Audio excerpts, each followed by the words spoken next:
Исәнмесез, турыдан туры эфирда Татарстан хәбәрләре, студияда Айгөл Бәдретдинова бүген программада. Балаларын катырып үтерә язган. Яшәнинне нинди җәзага тартачаклар һәм ул үзе ничек аклана? Бу хакта тулырак Рания Абдрахманова.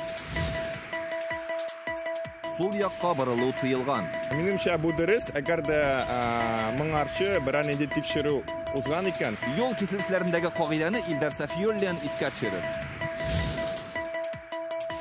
Җир һәм мөлкәт мөнәсәбәтләре гади түгел. Бу өлкәдә коррупция куркынычы саклана. Министрлыкның коллегиясендә нинди проблемаларны атадылар? Гөлназ Сайфетдинова тыңлады. Язмыш сынавы. Китте мине, калдырып китте. Ышанычым аңа гынай. Картайган көнемдә ышанычым аңа гынай. Лаеш районында яшәүче Рәхилә Бикмуллина янгын аркасында улын һәм йортын югалта. Ялгыз ана зарын Илгиз Шәкүров тыңлады.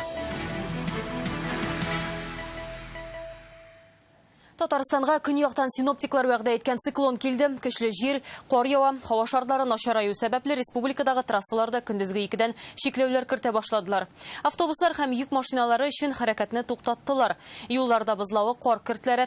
Транспорт һәм юл хуҗалыгы министрлыгыннан хәбәр итүләренчә, төбәк юлларында 400дән артык махсус техник эшли. Федераль трассаларда 200-гә якын. ЮХИДИ хезмәткәрләре машина йөртүчеләргә сак булырга, тизлекне киметергә һәм мөмкин булганда юлга чыкмауны сорый. Кар күп яу сәбәпле Казанда көндезге 2дә үк 8 баллы бөкеләр хасил булды. Кичкә бу күрсәткеч 9 баллга җитте. Казан аэропорты әлегә гадәти режимда эшли, бездән рейслар тоткарланмаган. Дөрес, башка шәһәрләрдән килүче очкычлар соңга калган. Безнең төшерү төркеме шушы карлы буранлы юлларны кичеп әле 2 сәгать элек кенә Алексеевский районыннан кайтты. Монда бүген суд 2 баласын 30 градус салкында калдырган Валентина Фадееваны 13 мартка кадәр сак астына алды. Исегезгә төшерик, әлеге фаҗигале хәл турында без кичә сөйләгән идек инде. Кыркүл авылында әни кеше 1 һәм 4 яшьлек балаларын төнгә сарайда калдыра. Балалар ишегән, алар хәзер республика клиник хастаханәсендә. Кичкенәсенең хәле бик авыр дип бәяләнә. Бүген тикшерүчеләр ул көнне булган хәлләрне торгызу өчен Валентина Фадееваны шул йортка алып килде. Рания Абдрахманова репортажы.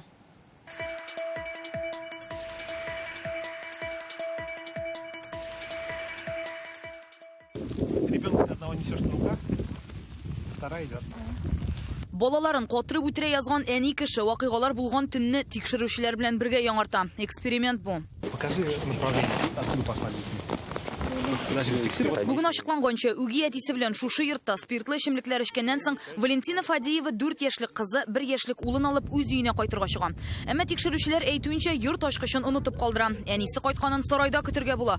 Улысы туңа башлагач, тәрәзәне ватып, аның белән өйгә керәләр. Кичкенәсе сарайда кала. Фаҗига менә шушы хуҗалыкта килеп чыга. Яшь әни 2 баласын алып, менә шушы сарайга чыгып киткән дип фаразлана. Ул җылытылмый гына түгел, аның хәтта ишекләре дә ябылмый. Эштә балалар киемнәрен күрергә мөмкин. Бу хәлдән авыл халкы инде 2нче көн аңына килә алмый. Я в шоке.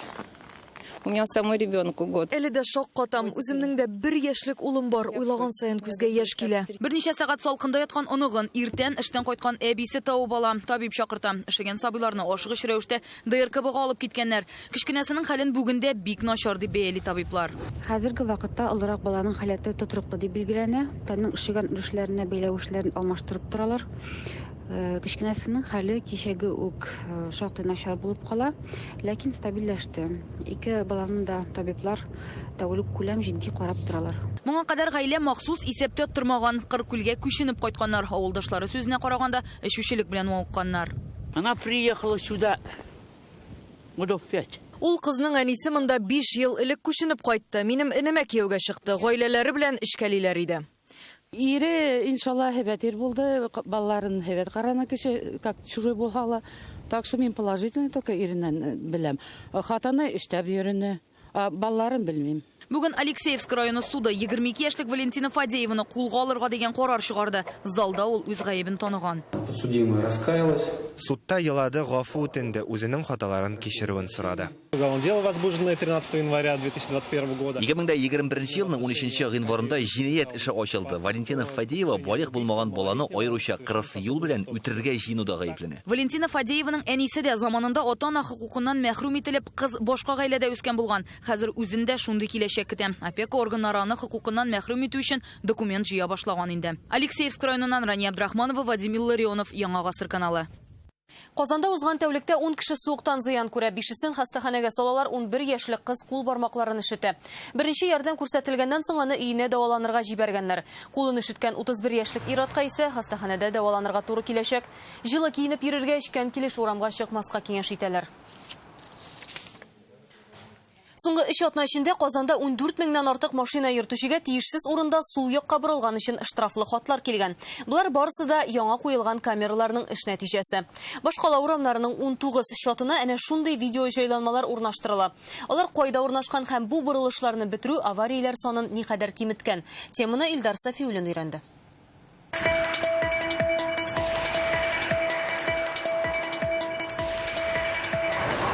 Баганадагы җайланма алдындагына түгел, хәтта телевидение камералары каршында да кагыйдә бозалар. Җиңү проспектында әлеге машина ярамыйга карамый дип сул якка борылды.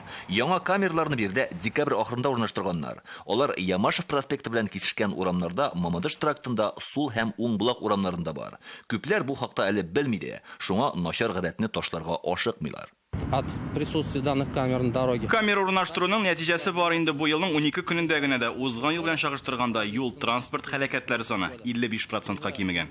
Инспекторлар әйтүенчә, күпчелек авариялар нәкъ менә борылышларда була, ашыгып әйләнеп килергә теләмичә кагыйдә бозалар. Тәҗрибәле автомобиль йөртүчеләр моны үзләре дә раслый. Минемчә бу дөрес, әгәр дә моңарчы бер инде тикшерү узган икән, юлларда булган хәрәкәтләр ничек тикшерелә икән, менә кая ничек машиналар бара, кая күбрәк машиналар була. Әгәр дә шундый тикшерү була икән, әгәр дә ул очракта бу дөрес. Левый поворот он всегда опасный. Сул якка борылу ул һәрвакыт куркыныч бит, шуңа күрә юл чишелешләре яки буҗралар ясарга кирәк.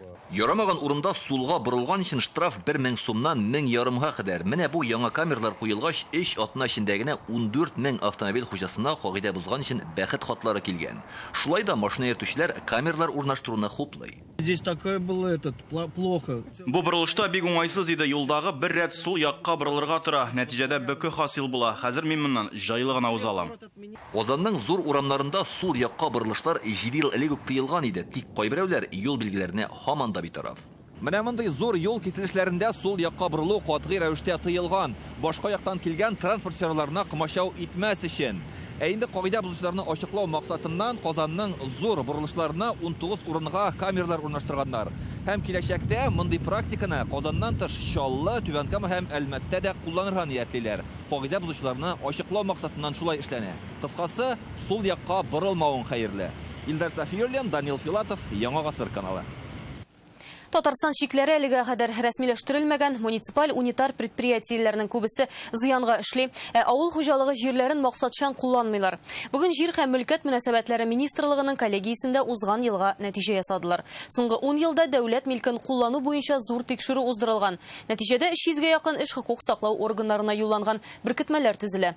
Елдан елга шишелми торган проблемаларны хәл итүнең тагын нинди юлларын күрәләр? Гөлнас Сайфетдинова.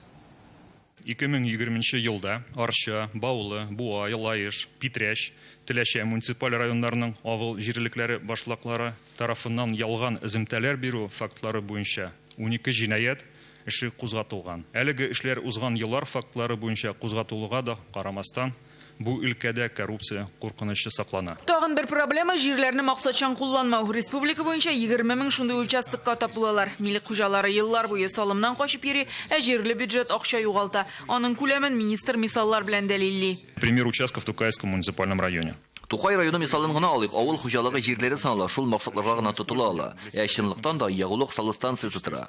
Новотроицкая авыл җирлеге бюджетының бу участоктан кереме хәзергедән 800 тапкырга артыграк була алыр иде. Андый урыннарны ачыклап без Росреестр салым органнарына хәбәр итәбез. Узган ел дәүләт һәм муниципаль милекне кулланудан 5 миллиард ярым сум табыш алына, күбесе арендалаудан. Әмма бу төр түләүләр буенча бурычларда саллык ала 618 миллион сум. Необходимо принять меры Первое. Беренче шитеп әҗәтләр буенча төгәл мәгълүматны яшермәскә кирәк. Бу акчаларны кайчандыр кайтара алырбыз дип хыялланасы да түгел. Министрлыкка да бурычларның шулай җыелып килүен булдырмас өчен чаралар күренә сузмаска киңәш итәм. Кеше җирдән файдаланган өчен түли алмый икән, килешүне өзегез. Муниципаль унитар предприятиеләрнең дә финанс хәле яхшы түгел, аларның яртысы зыянга эшли. 3тән 1 кредитларга баткан. 2025 елга кадәр аларның шактый өлешен үзгәртергә ниятлиләр. 25 елга кадәр аның механизмы эшләргә тиешле. Аларның эшләве, тарифик, аларның түләүләре ул эшләргә нашлар каралачак һәм инде ул вакытта кайсыдыр каланың муниципалитет булып, инде муниципаль учреждение, государственный, кайсыдыр күчә инде коммерческий структураларга. Киләсе 2 елда торак пунктларның шикләрен хисапка куюны төгәлләргә тиешләр. Бүгенгә бу эш 28%-ка гына башкарылган.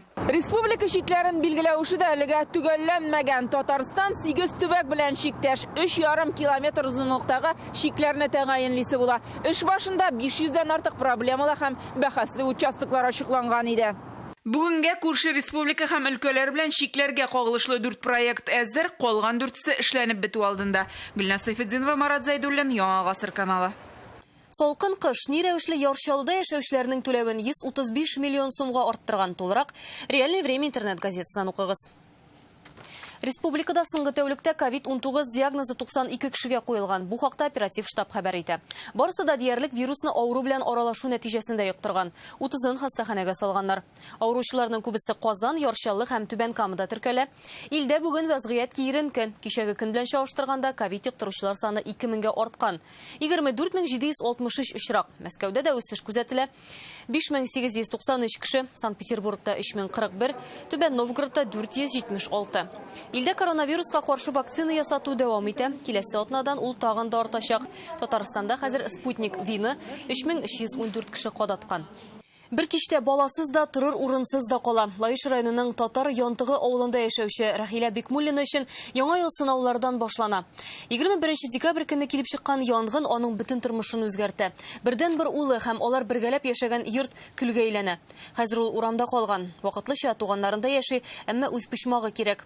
Район хакимиятендә ярдәм итәргә ышандыралар. Тик кайчан 65 яшендә язмыш сынауына дучар булган Рахилә апа белән Илгиз Шакуров очрашты.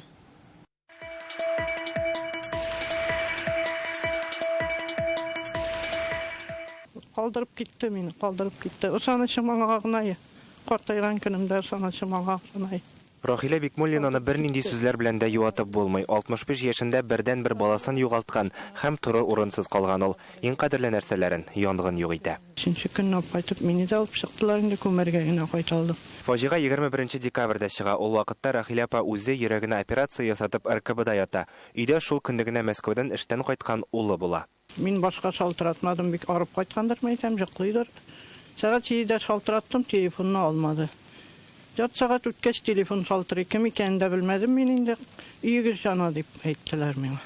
Күршеләр дә, янгын сүндерүчеләр дә өйдә кеше барлыгын белми. 30 яшьлек Алмазның мәетен икенче көнне иртән генә табалар. Хәзер Рахилә апаның бар булган мөлкәте бер кашык һәм бер чынаяк кына. Ул аларны үзе белән хастаханәгә алып барган була. Ә биредә барсы да янып беткән. Йорт, мунча, сарай, фаҗига 57 квадрат метрда була. Ә янгынның сәбәпләрен әле һаман да ачыклыйлар. Рахилә апа әлегә туганнарында яши, әмма бу вакытлыча аңа үз пишмагы кирәк. Рахилә апа инде яшьтән ирсез калды, тол калды дип әйтәм инде. Баласын үзе, әти-әниләре дә исән чакта инде, алар булышлар карап торырга Рахилә апа эшләгәндә, гомер буе колхозда эшләде инде ул. Өйнең документларын яңартырга инде аларга ярдәм итәрбез дигән үзебез чакырдык монда. Район хакимиятендә финанс яктан ярдәм итәргә һәм тулай торакта вакытлыча бүлмә бирергә ышандыралар. Авыл халкы да булыша, бергәләшеп акча җыярга һәм әбигә аерым йорт сатып алырга телиләр. Бер бүлмәме алып бирергә инде, или менә бер 5 бурап, бер пишмак эшләп бирергә кирәк инде менә бөтен булышлык белән. Кулдан килгән барсында ярдәм итәбез, булышабыз. Инде күршәвылларда ярдәм итә, күршәвыл мәчетләренә дә бик күп ярдәм килде.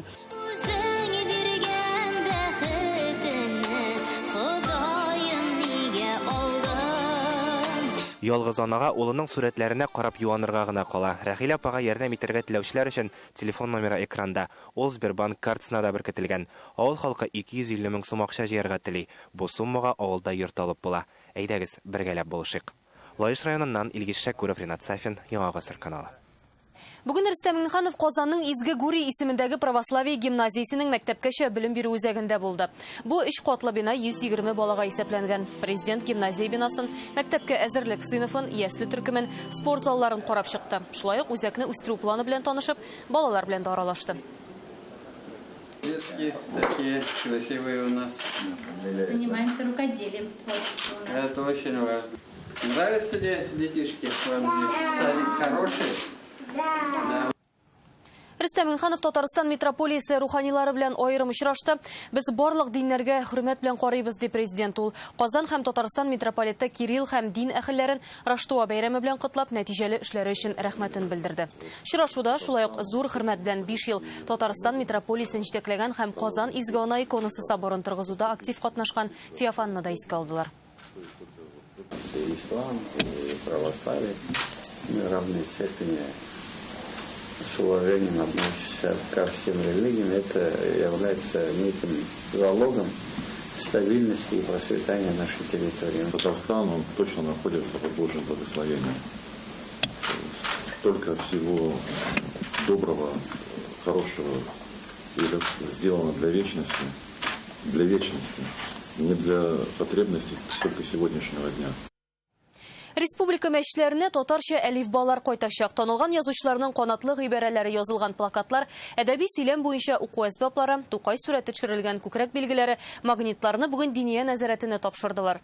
Бу зур эш Татарстан президенты каршындагы татар телен саклау һәм үстерү комиссиясе башлангычы белән алып барыла. Әйдәгез, егетләр. Һәр бер тартма 5 килограмм авырлыкта, эчендә 20шәр әлифба. Бүген китаплар төягән машина диния нәзарәте каршына килеп туктады. Әлифбадан тышмында плакатлар, уку әсбаплары һәм сувенир продукция, һәммәсе туган телдә. Татар телен онытмаска инде гаиләдә беренче булып балаларына татар телен, ана телен өйрәтсеннәр дип әйтеп. Шагыйрә Фәйрүзә Мөслимова язган әлифба президент каршындагы татар телен үстерү комиссиясе ярдәме белән дөнья күрә. Татарстан китап нәшрияты аны 5000 тираж белән диния нәзарәте өчен дип бастыра. Моннан әлифбалар Татарстан мәчетләренә таратылачак. Менә шушындый төсле матур әлифба Татарстан мәчетләрендә балага исем куштырганда ата-аналарга бүләк итеп тапшырылса, әлеге методик әсбап исә имамнарның татар телен камилләштерергә ярдәм итәчәк. Монда чыгыш ясау сәнгате нигезләре һәм әдәби сөйләмнең төп кагыйдәләре. Логик басымны кая куярга, авазларны ничек дөрес әйтергә, дин әһелләре өчен булар аеруча да мөһим диләр комиссиядә. Уку әсбаплары 1000 тираж белән бастырыла. Ачып укып карап, үзләренә кирәк әйберне табып, телнең матурлыгына, зауыклыгына, тыңлаучыларны, вәгазь тыңлаучыларны әзрәк игътибарлар әйтергә булышу өчен. Оныгың белән нинди телдә сөйләшәсең, Яйсә Равил Фәйзуллинның туган тел турындагы канатлы гыйбарәсе. Шундый плакатлар тиздән һәр мәчеттә эленеп торачак. Берникадәр аны тутырырга тырышып, кызыксындыру чаралары булдырыйк әле дип, игътибарны күбрәк җәлеп итик әле дип, менә шундый бурычлар белән эшлибез әлегә. Дөрес инде безнең белән бик теләктәштә булулары кирәк. Мәгариф министрлыгының да, мәдәният министрлыгының, бик күп җәмәгать оешмаларының. Диния нәзарәте белән уртак телне тиз тапканнар, чөнки максатлар бер ди мөфти. Күптән түгел татар әдипләрен танытучы милли календарь чыгара башлаганнар. Без татарлар, телебез татар теле, мөстәкыйль һәм төзек кагыйдәле камил тел. Безнең мирасыбыз ул татар телендә, гарәп хәрефләре белән язылган. 1000 ел кулландык бит аны. Шуңа күрә татар телебезне үзләштерергә кирәк. Татар телебезне белсәк, һәрбер кеше гарәпчә өйрәнә алмый, ләкин татарча безнең китапларыбызны укый ала. Әмма Тукай сүрәтләнгән күкрәк билгеләре һәм магнитлар балаларга истәлеккә дип дини чараларда таратылачак. Айгөл Бәдретдинова, Алмаз Зияддинов, Яңа Гасыр каналы. Бүген Рөстәм Миңнеханов Олимпик стиль күләм чемпионат җиңүчеләре белән очрашты. Узган ел физик мөмкинлеге чикле яшьләр республика данын федераль дәрәҗәдә яклый. Татарстан җыелма командасы Мәскәүләрдән генә калышып 56 медаль яулады. Икенче урынны алдылар. Тормышны яратып яшәүче матур шигырьләр үзләштерүчеләрне президент котлады. Толырак Алия Хайретдинова репортажында. Чәчәкләр булышты инде менә беренче урынны яуларга. Чәчәкләр һәм аларның төрле төсләренә Гөлназ Сагырова күптән гашыйк. Үз мәшгуль кием тегүче 1 ел элек яңа һөнәр үзләштерә. Бүген Гөлназ флорист булып та эшли. Шул ук тармакта Обилимпикс илкүләм чемпионатында чыгыш ясый. Аңлыйсың, что синең артыңдагы тренерлар, андагы целый Татарстанның командасы синең өчен борчыла. Син получается целую команданы подводишь, әгәр дә бер нәрсә не так булса. Гөлназ кебекләр Татарстаннан 122 кеше була. Алар 19 алтын, 19 көмеш һәм 18 бронза медаль яулый. Бүген президент Рөстәм Миңнеханов белән очраштылар. Җиңүчеләр аңа үз иҗатын тәкъдим итте. Если мы их обучим, они хорошие работники, надежные. Не спеши, не спеши, не спеши. И вот. Наталья Шәмсетдинова начар ишетә, әмма яхшы хезмәткәр булуга бу бер дә комачауламый ди. Менә инде 4 ел ул туклану департаментында яшелчә ярым фабрикатлары җитештерә. 1 ел эчендә сәнгатьле кисүне дә үзләштергән. Йокысыз төннәр күп булды. Эшләнмәне ничек матуррак, зәвыклырак итеп бизәргә дип гел уйладым. Экспертлар да өйрәтеп торды, яннан китмәделәр. Менә нәтиҗәсе дә бар. Шул рәвешле Татарстан җыелма командасы 2нче урынны ала. Зур җиңүне президент та югары бәяли.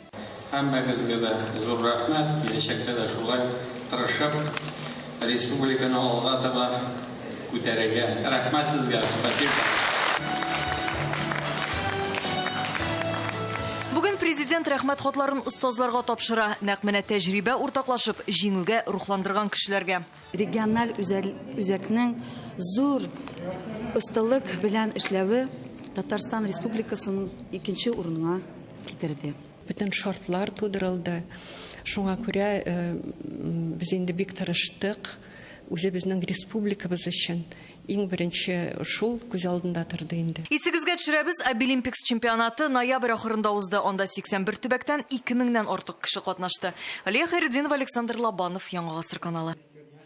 1 ел эчендә Татарстанда чыгучы газетларның тиражы 20%-ка, журналларныкы 2 тапкыр арткан. Яңа радио сөйли башлаган, басма матбугат чаралар интернетта үз контентын булдырган, кәрәзле телефон өчен кушымталары барлыкка килгән. Бүген бу яңалыкларны Татмедиа агентлыгында Дәүләт Совет рәисе Фәрит Мөхәммәтшинга җиткерделәр. Ул республика журналистларын Россия матбугаты көне белән котларга килгән иде. Укысыннар өчен ничек эшләргә кирәк? Фәрүзә Мәҗитова репортажында. Һәрбер китапның презентациясе монда уза, матур итеп.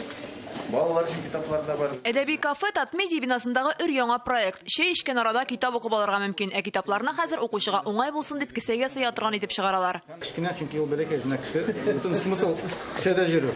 Туган телдә китап укый белмәүчеләргә татар моңнары барып җитә. Музыкаль ядкәрләрне ярты ел элек эшли башлаган Тәртип FM радиосы аша тыңларга мөмкин. Аның интернет кушымтасын Фәрит Мөхәммәтшинга тәкъдим иттеләр.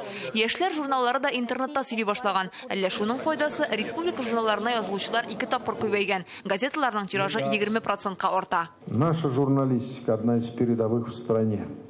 Она не топчется на месте. Она ищет новые формы работы. Пандемиядә яшәеш онлайнга күчкәч, реаль тормышны нәкъ менә журналистлар җиткерде дип ассызыклый Фәрит Мөхәммәтшин. Объектив мәгълүматка ихтыяҗ арта. Часто бываю в районах нашей республики, которые с удовольствием смотрят программу 7 дней. Ну вот смотрят, ждут конец недели.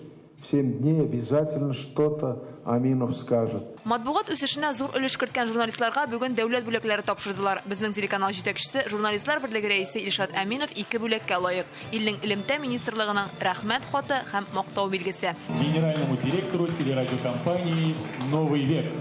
Дипломнар журналистикада кыю фикер һәм заман таләпләренә туры килердәй контент тудырган өчен. Бүген масса күләм мәгълүмат чаралары зур үзгәреш кичерә. Төп таләп яңа форматта эшләү. Бүген смартфонда булу шарт. Шуңа Instagram, TikTok, YouTube өчен видеороликлар төшерәләр. Аның өчен махсус аппаратура, студияләр ачыла, журналистларны укыталар. Студияда без бик күп төрле видеоконтент төшерәбез. Ул төрле танылган кешеләр белән, артистлар белән, блогерлар белән һәм үзебез генә дә нәрсәләрдә подкастлар эшлибез, әкиятләргә төрле үзебезнең фикерләребезне әйтәбез подкаст форматында инде. Иң беренче фикер кирәк.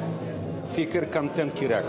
Акыллы фикерле кешеләр алар аз. Анда фикерле шәхесләрнең исемнәре Татарстан журналистикасы энциклопедиясенә кергән. Анда Флорид Әгъзамов, Евгений Лисин, Исмәгыйль Шәрәфиев, Андрей Гаврилов, Шәмси Хамматов, Рәшит Әхмәтовлар бар. Бүгенге очрашуда уларны тагын бер кат искә алдылар. Фәрүзә Мәҗитова, Гадел Миндубаев, Яңа гасыр каналы. Җиңү дәрте кызганнан-кыза, юлларда ташлар күбәйгәннән күбәя. Суд Гарәбстанында узучы Дакар ралли марафоны финалга якынлаша. Аңа кадәр нибары 2 этап калды. Татарстанлылар җиңүчеләр исемлегенә эләгә алырмы? Бу хакта алдагы материалда.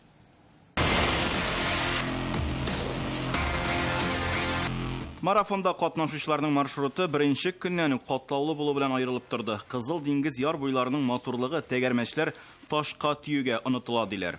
Там такой жесткий все прям. Бүген янәдән трамвайлар узышы дияргә була. 30 секундлык арада бөтенләй йөрерлек түгел. Без бер-бер артлы барганлыктан гына максатыбызга ирешәбез. Ахырга кадәр барып җитербез дип уйлыйм. Барысы да җиңү өчен тырыша, мас узышучылары да калышмаска тели. Яшь пилотлар өлкән буынга көндәш. На этой гонке нас, наверное, было бы в самый раз две машины. Узышларда 2 машина булса тагында яхшырак. Җиңү теләгебез зур, башка урыннар безне кызыксындырмый. Уңышлар булды, ләкин безгә җиңү кирәк. Көндәшләр арасындагы аерма зур түгел, әйтик, әлегә алда баручы Дмитрий Сотников үзе теләгән тизлек белән шапса да, икенче һәм өченче урыннар өчен көрәш кызганнан кыза. Все понимали, что все друг другу уперлись. Күп вакыт бер-беребезгә терәлеп хәрәкәт итәргә туры килде. Бөтен кеше узып китәргә мөмкин булган мизгелне көтте, ләкин мондый тизлек белән барганда дистанция кыскара. Иртәгә Дакар марафонының соңгы этабы җанатарлар аның нәтиҗәләрен түземсезлек белән көтә. Руслан Хуснулдинов, Яңа гасыр каналы. Әлегә шундый яңалыклар иде, кичләрегез матур үтсен, сау сәламәт булыгыз.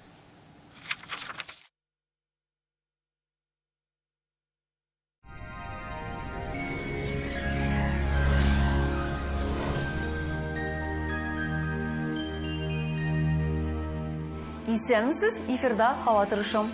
Чыгарылышның спонсоры Акбарс банк гаммәви акционерлык җәмгыяте. Яхшырак яшәгез. Что значит жить лучше?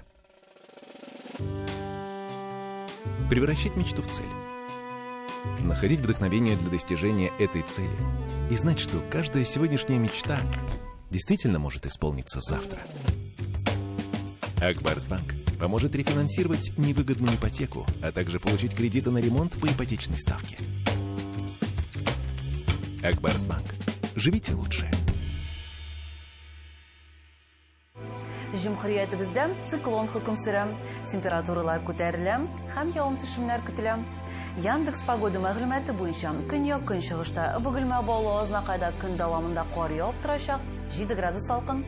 Төньяк көнчыгышта Түбән Кама, Яршалы, Алабугада болытлы көн, явым-төшемнәр, температура 8 градус.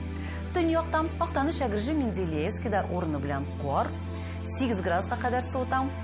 Төньяк көнбатыштан Арча-Кукмара, Балтачта кар явачак, 9 градус.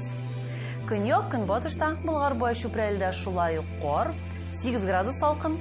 Чистай Нурлатмамады, Чирмешәндә явым-төшемнәр көтелә, 9 градуска кадәр салкын. Төнлә республикабызда 10 градуска кадәр суыта. Юлларда бозлауык, сак булыгыз.